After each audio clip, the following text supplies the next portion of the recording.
அந்த ஸ்லோ லெசன்ஸ்லாம் எப்படி படிக்கிறேன்னா, நான் வந்து ஒரு 5 இல்லைனா ஒரு 6 லெசன் அந்த லெசன்ஸ்லாம் மட்டும் நல்லா பாருங்கள்.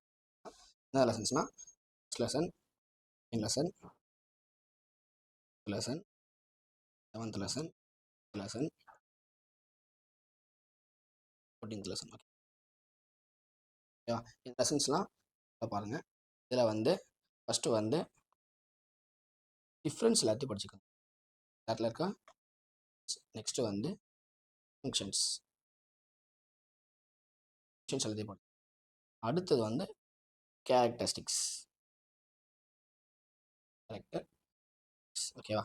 நீங்கள் வந்து இந்த இதில் வந்து எல்லாமே மினிமம் 5 பாயிண்ட்ஸ். ஓகே, நீங்கள் பயாலஜி ஜுவாலஜி பொறுத்தவரைக்கும் பாயிண்ட் அவுட் பண்ணி எழுதினா தான் உங்களுக்கு மார்க் எல்லாம் போடும். பேராகிராஃபாக எழுதினா அதில் வந்து அளவுக்கு மார்க் வருமானா டவுட்டு தான். எல்லாருமே என்ன பண்ணால் பாயிண்ட் அவுட் பண்ணி எழுதுங்க. ஓகே, எல்லாத்துலேயும் மேக்ஸிமம் 5 பாயிண்ட்ஸ். ஓகேங்களா?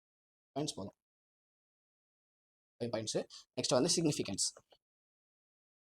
சிக்னிஃபிகன்ஸ் வந்து குறைஞ்சது எல்லா லெசன்லையும் 1 இல்லை 2வது இருக்கும். கண்டிப்பாக எல்லா லெசன்லையும் சிக்னிஃபிகன்ஸ் இருக்கும். சிக்னிஃபிகன்ஸ் வந்து கண்டிப்பாக படிச்சே ஆகணும். எல்லாத்தையும் படிச்சுக்கோங்க.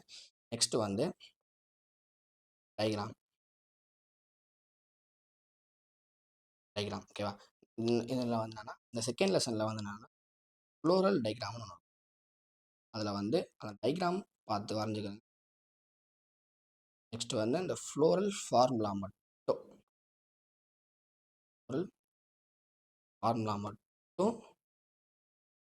பார்த்துக்கோங்க. ஓகேங்களா? ஸ்லோனஸ்லாம் பண்ணி ஃபஸ்ட் என்ன பண்ணணும், 1, 2, 5, 7, 8, 9, 14 இருக்க difference between functions, characteristics, significance, டைக்ராம்ஸ். ஓகேவா?